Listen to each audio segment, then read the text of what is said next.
بسم اللہ الرحمن الرحیم۔ السلام علیکم، آپ دیکھ رہے ہیں الف نیوز اور میں ہوں آپ کے ساتھ ماجد علی۔ شامل کرتے ہیں پاکستان اور دنیا بھر سے breaking news headlines. Bharat کا خطرناک پیغام، پورا پاکستان ہماری رینج میں ہے۔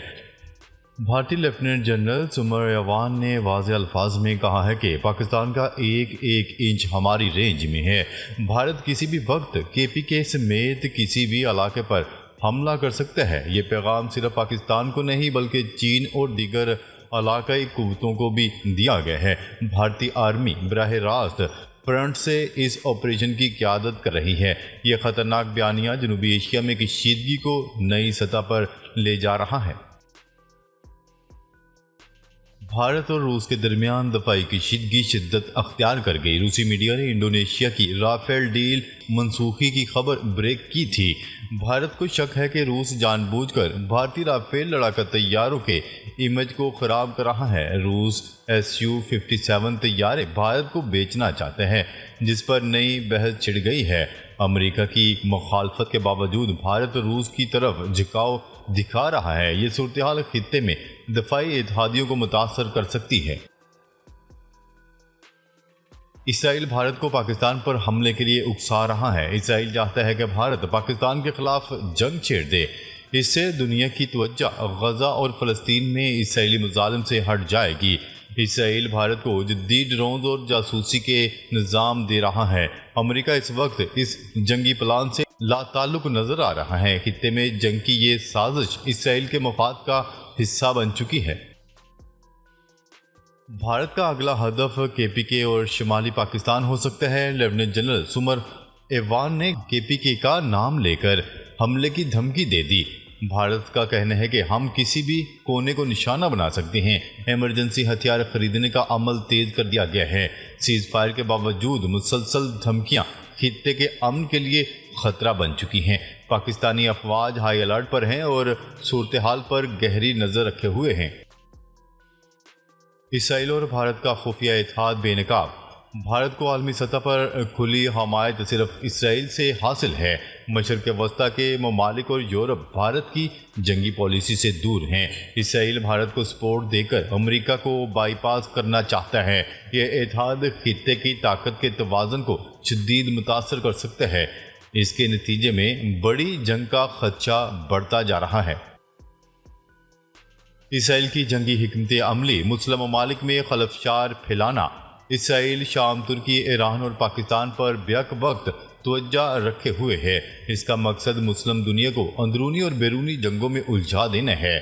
یہی وجہ ہے کہ بھارت کو پاکستان پر حملے کے لیے اکسایا جا رہا ہے۔ خطے میں ممکنہ خانہ جنگی اسرائیلی عزائم کو تقویت دے سکتی ہے۔ صورتحال انتہائی نازک اور خطرناک موڑ پر پہنچ چکی ہے۔ اصل تنازع اب بھی برقرار ہے۔ بھارت کو جنگ چاہیے تو پھر جنگ ہی صحیح۔ DGI-SPR نے بھارت کو خبردار کر دیا۔ DGI-SPR نے دو ٹوک انداز میں واضح کر دیا ہے کہ پاکستان اور بھارت کے درمیان اصل تنازع اب بھی برقرار ہے۔ بھارت کو اگر جنگ چاہیے تو پھر جنگ ہی صحیح، ہم بھی جنگ کے لیے تیار ہیں۔ برطانوی نشریاتی ادارے BBC کو انٹرویو دیتے ہوئے DGI-SPR کا کہنا تھا کہ پاکستان اور بھارت کے درمیان ایٹمی جنگ محض بے وقوفی ہوگی۔ ایٹمی جنگ دونوں ممالک کے لیے باہمی تباہی کا باعث بن سکتی ہے۔ ایٹمی جنگ ناقابل تصور اور نامعقول خیال ہونا چاہیے۔ ان کا مزید کہنا تھا کہ بھارت اپنے بیانیے کی وجہ سے آگ سے کھیل رہا ہے۔ بھارت ہر چند سال بعد ایک جھوٹا بیانیہ، دنیا بھی اب جان چکی ہے۔ بھارت کا پہلے دن سے موقف بے بنیاد تھا۔ اسرائیل ایرانی جوہری تنصیبات پر حملے کی تیاری کر رہا ہے۔ امریکی حکام کا دعویٰ۔ امریکی انٹیلیجنس نے انکشاف کیا ہے کہ اسرائیل ایرانی جوہری تنصیبات پر حملے کی تیاری کر رہا ہے۔ امریکی ٹی وی نے منگل کو کئی امریکی حکام کے حوالے سے رپورٹ کیا ہے کہ امریکہ کو حاصل ہونے والی نئی انٹیلیجنس معلومات کے مطابق اسرائیل ایران کی جوہری تنصیبات پر حملے کی تیاری کر رہا ہے۔ امریکی حکام کے مطابق یہ واضح نہیں کہ اسرائیلی رہنماؤں نے ایرانی جوہری تنصیبات پر حملے کا حتمی فیصلہ کیا یا نہیں۔ امریکی نیشنل سیکیورٹی کونسل نے اس معاملے پر فوری تبصرہ نہیں کیا۔ اس کے علاوہ امریکہ میں موجود اسرائیلی سفارت خانے اور اسرائیلی وزیر اعظم کے دفتر نے بھی فوری طور پر کوئی رد عمل نہیں دیا۔ اسرائیلی دھمکی کے بعد ایران اور امریکہ کے جوہری مذاکرات تعطل کا شکار۔ ایران اور امریکہ کے جوہری مذاکرات تعطل کا شکار ہو گئے۔ اسرائیل کی ممکنہ فوجی کارروائی کی دھمکی سے مذاکرات پر اثرات پڑے ہیں۔ غیر ملکی خبرساں ادارے روئٹرز نے امریکی نیوز چینل CNN کی رپورٹ کے حوالے سے بتایا کہ امریکہ کو حاصل ہونے والی نئی انٹیلیجنس معلومات سے یہ پتہ چلتا ہے کہ اسرائیل ایران کی جوہری تنصیبات اور تیل کی تنصیبات پر حملے کی تیاری کر رہا ہے۔ رپورٹ میں مزید بتایا گیا ہے کہ یہ معلومات ان امریکی حکام کے حوالے سے دی گئی ہیں جو اس انٹیلیجنس امور سے مکمل واقفیت رکھتے ہیں۔ دوسری طرف امریکی صدر ڈونلڈ ٹرمپ نے دو ٹوک اعلان کیا تھا کہ ایران کو جوہری ہتھیاروں کی اجازت نہیں دیں گے، جس پر ایران نے بھی واضح پیغام دیتے ہوئے کہا ہے کہ یورینیم کی افزودگی پر کوئی سمجھوتا نہیں ہوگا۔ یورپی یونین نے مذاکرات پر زور دیتے ہوئے فریقین سے کہا ہے کہ ایران کے جوہری پروگرام پر مذاکرات ہی واحد راستہ ہے۔ غزہ میں جانیں بچانا ضروری، برطانیہ کے بعد اب یورپی یونین کا بھی اسرائیل کے خلاف اہم اقدام۔ برطانیہ کی جانب سے آزاد تجارت معاہدے پر مذاکرات معطلی کے بعد یورپی یونین نے بھی اسرائیل کے ساتھ تجارتی معاہدے پر نظر ثانی شروع کر دی۔ یورپی یونین کی اعلیٰ سفارتکار کاجا کالس نے EU اسرائیل ایسوسی ایشن کے معاہدے پر نظر ثانی کا حکم دے دیا، جو کہ ایک آزاد تجارتی معاہدہ ہے۔ یہ اقدام اسرائیل کی جانب سے غزہ کے لیے جان بچانے والی امداد کو روکنے کے فیصلے کے تناظر میں سامنے آیا ہے، جس کے نتیجے میں غذائی قلت کی وجہ سے اموات اور قحط کا سامنا کرنا پڑ رہا ہے۔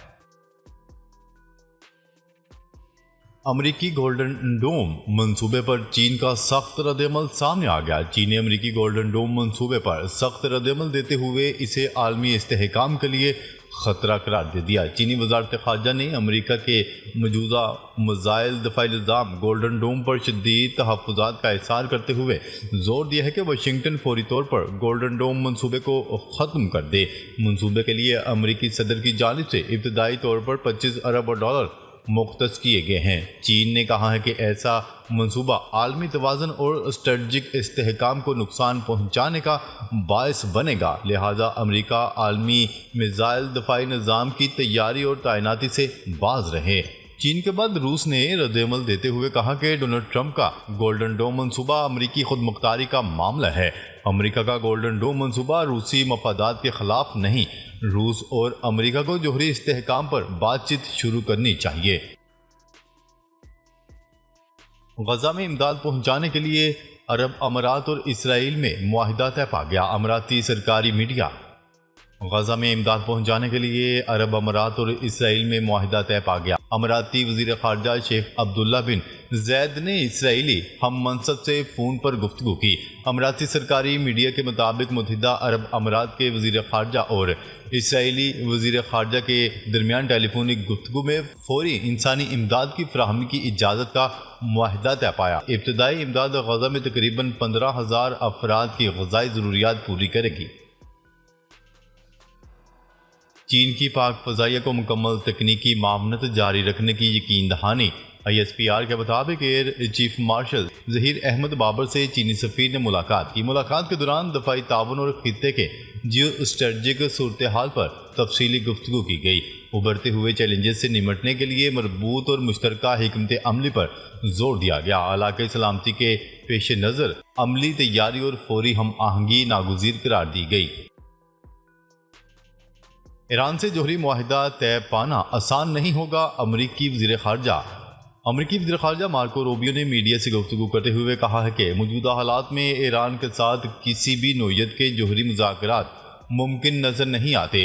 انہوں نے کہا ہے کہ امریکہ کو خوشی ہے کہ غزہ میں خوراک کی ترسیل بحال ہوئی ہے، یہ انسانی ہمدردی کے تحت ایک مثبت پیش رفت ہے۔ ان کا مزید کہنا تھا کہ امریکہ نے فلسطین کو غزہ سے لیبیا ڈیپورٹ کرنے پر کسی بھی سطح پر کوئی بات چیت نہیں کی۔